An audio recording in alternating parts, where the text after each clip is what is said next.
आज माझा मित्र जितेंद्र आव्हाड त्याचा वाढदिवस आहे.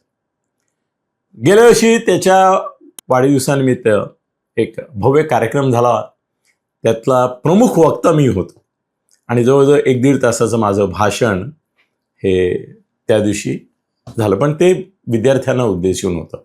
म्हणजे जितेंद्र हा संदर्भ त्याला होता, पण विद्यार्थ्यांना उद्देशून जीवनात काय कसं यश मिळवावं वगैरे याच्यावर ते होतं. जितेंद्रची माझी मैत्री, तो जेव्हापासून राजकारणात आलाय, सार्वजनिक जीवनात आलाय, तो आधी दहीहंडी अमुक तमुक निमित्ताने सार्वजनिक जीवनात आला, मग राजकारणात आला, तेव्हापासूनची आहे. आणि माझे गंमत अशी आहे की माझे मित्रपरिवार तर खूप मोठा आहे, पण त्याच्यामध्ये 2 वादग्रस्त मित्र आहेत आणि प्रचंड ते वादळी व्यक्तिमत्व पण आहेत त्यांची आणि ते वादग्रस्त पण आहेत. आणि मला लोक विचारतात की यांच्याशी कशी काय तुमची मैत्री, किंवा तुम्ही मित्राला सांगत नाही का? त्यातला एक तर अर्थातच संजय राऊत, तोही जीवलग मित्र आहे. जितेंद्र आव्हाड, तोही मला मनापासून आवडतो. त्याची माझी एक वेगळी हे आहे, वेवलेंथ आहे, दोस्ती आहे. आणि ठाण्यामध्ये मला असं वाटतं की जितेंद्र आव्हाड इतका तेजस्वी, मनस्वी सुद्धा, ओजस्वी वक्ता आणि खरा सेक्युलर.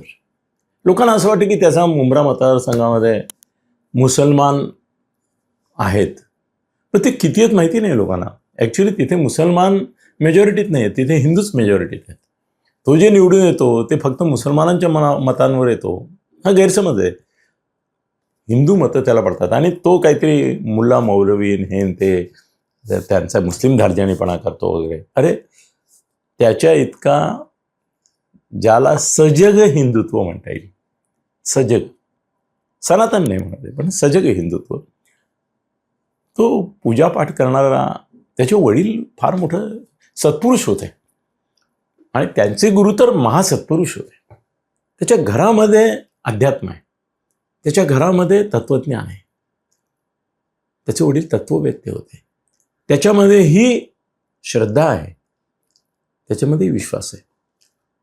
सकाळी तो घराबाहेर पडताना, त्याच्या घरामध्ये मी असंख्य वेळा गेलोय, घरातून बाहेर पडताना देवाला नमस्कार केल्याशिवाय तो बाहेर पडत नाही. आणि त्यांनी जेवढ्या देवळांकरता, जीर्णोद्धाराकरता किंवा अन्य प्रकारे मदत केली आहे माहितीच नाही कुणाला. एक प्रतिमा मीडियाने उभी केली आणि मीडिया ट्रायलमध्येच आपलं सगळं चालतं आणि विरोधकांनी हा मुल्ला मौलवी यांचा काहीतरी हे आहे, त्याला जितुद्दीनच म्हणतात ना त्याचे विरोधक. पण तो बाय हार्ट त्याला असं वाटतं की जात आणि धर्म या निकषावर माणसाचा विचार न करता माणसाचा माणूस म्हणून विचार करावा. डॉक्टर बाबासाहेब आंबेडकरांचं नाव दलित नेते घेतात, त्यातले काही कन्व्हिन्स आहेत, त्यांना मनापासून दैवत वाटतात म्हणून घेतात, काही राजकीय स्वार्थाकरता घेतात, हे पण खरं आहे. पण जितेंद्र आव्हाड हा नॉमेडिक ट्रॅकचा आहे. पण डॉक्टर बाबासाहेब आंबेडकर, तो जेव्हा शाहू फुले आंबेडकर म्हणतो ना, त्यावेळेला त्याच्यामध्ये किंचितही मनामध्ये कुठे विकल्प नसतो, दाखवेपणा काही ते ढोंग नसतं. ही by heart follower, by heart follower. मला नेहमी असं वाटतं की शरद पवारांनी ठाण्यामधल्या 2 अतिशय गुणी आणि नेतृत्व गुणसंपन्न अशा नेत्यांवर खूप अन्याय केला. एक वसंत डावखरे, त्याला कायम उपसभापती बनवून ठेवला. मला कधी कळलंच नाही की शरद पवारांनी त्याला 3 वेळा उपसभापती केलं विधान परिषदेचं, पण ना सभापती केलं ना मंत्री केलं.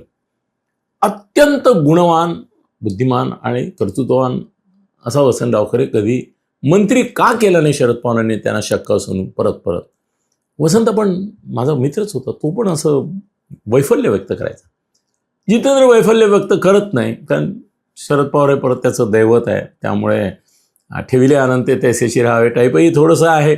आणि जे दैवत मानतात ते लोक दैवताने आपल्याला काही दिलं नाही तर ती परीक्षा घेतोय असं समजतात. अशी तक्रार नाही करत की मला वंचित ठेवलं, मला उपेक्षित ठेवलं, माझ्याकडे दुर्लक्षित ठेवलं, असं नाही म्हणत. ते म्हणतात माझी परीक्षा घेत आहेत, माझ्या सहनशक्तीची घेत आहेत, माझ्या निष्ठेची घेत आहेत, हे एक असं ना, जसं एखाद्या गोष्टीचा आत्ता त्याला त्रास का होतोय याचं एक्सप्लेनेशन करण्यासाठी काही दिसलं नाही की पूर्वजन्माच्याकडे लावतात.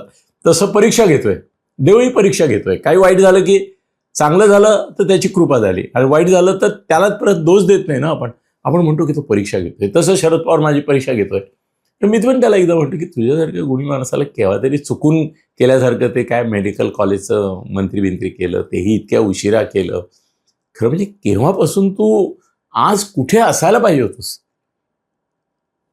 महाराष्ट्रामध्ये वसंत डावखरे हा एक ना एक दिवस जर त्याला योग्य प्रकारे शरद पवारांनी स्कोप दिला असता तर मुख्यमंत्री झाला असता आणि मुख्यमंत्री पदाचा उमेदवार झाला असता. जितेंद्र आव्हाड हा अजित पवारांच्या इतका मोठा होऊ शकला असता 100%. त्यात ते गुण आहेत. ते डॅशिंग आहे, डेअरिंगबाज आहे, आक्रमक आहे, आणि मुख्य म्हणजे या सगळ्याला त्याच्या एक वैचारिक अधिष्ठान आहे. तुम्हाला पटव तुम्हाला पटणार नाही, पण त्याची अशी फिलॉसॉफी आहे, तत्वज्ञान आहे, विचार आहेत, आणि त्या विचारांनुसार त्याचा आचार पण आहे. गरज नाही ना प्रत्येक माणूस प्रत्येकाला आवडला पाहिजे आणि पटला पाहिजे असं काही नाही. आता ठाण्यामध्ये असं आहे की जितेंद्र आणि एकनाथ शिंदे हे दोघं आता नियंते आहेत. एकनाथ आता खूपच उपमुख्यमंत्री असल्यामुळे खूपच वर्चस्व, प्रभुत्व, नेतृत्व, त्यांचं महत्त्व ठाण्यामध्ये असाधारण असं आहे. यापूर्वी दिघे साहेबांचं, आनंद दिघे त्यांचं होतं. तुम्हाला सांगितलं तर आश्चर्य वाटेल, आनंद दिघे आणि डावखरे यांचं वैर होतं.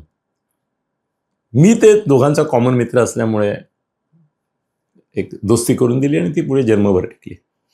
विशेष म्हणजे एकनाथ शिंदे आणि जितेंद्र आव्हाड, कोणाला माहिती आहे किंवा माहिती नाही, हे दोघं असेच स्नेही आहेत, मित्र आहेत.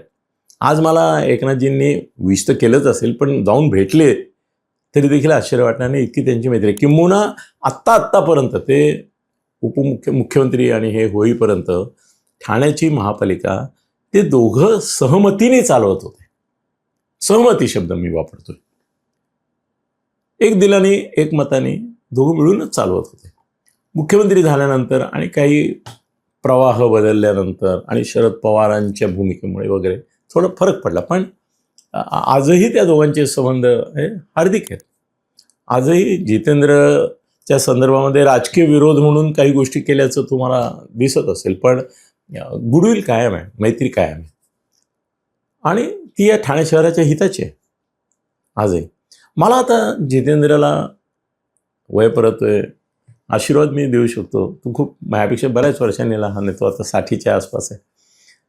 मला असं वाटतं त्याला आशीर्वाद काय द्यायला पाहिजे, तर मला असं वाटतं की त्याची एक बुद्धिमत्ता, गुणवत्ता, त्याची प्रतिभा, त्याचे नेतृत्व गुण, त्याचं कर्तृत्व, त्यांनी कळव्याचा केलेला, त्याच्या मतदारसंघाचा केलेला कायापालट अद्भुत असा, हे सगळं जर लक्षात घेतलं आणि त्याचं खरं कार्यक्षेत्र हे संपूर्ण महाराष्ट्र असू शकतं, तर त्याला मी एकच आशीर्वाद देईन की 5 वर्ष, 10 वर्ष, 15 वर्ष तू मला एक ना एक दिवस शरद पवार यांच्या परंपरेतला, यांचा वसा आणि वारसा घेतलेला आणखी एक शरद पवार उदयाला आला, मोठा झाला, विकसित झाला, तितका प्रगल्भ, परिपक्व झाला, तेवढा धोरणी राजकारणी झाला, असं पाहायला आवडेल. तसा आशीर्वाद मी तुला देऊ इच्छितो की तू एक ना एक दिवस महाराष्ट्राचा आणखी एक शरद पवार हो. आणि ह्याच्यापेक्षा अधिक चांगला आशीर्वाद तुझ्यासाठी नाही. बेसिकली त्यांचे जे गुण आहेत आणि त्यांची जी नीती आहे, जी राजनीती निपुणता आहे, ती सगळी तुझ्यामध्ये आता बीजरूपाने आहे. ती फुलत जावो, प्रफुल्लित हो, बहरत जावो, आणि एक दिवस आणखीन काही वर्षांनी, दशकांनी पण असेल, व्हॉट एव्हर इट इज, पण जेव्हा तू आता आणखीन एक 10-15 वर्षांनी महाराष्ट्राच्या राजकारणात एका वेगळ्या स्थानावर, मानावर असशील, त्यावेळेला लोकांना शरद पवारांची आठवण तुझ्यामुळे व्हावी, हाच माझा तुला आशीर्वाद. धन्यवाद.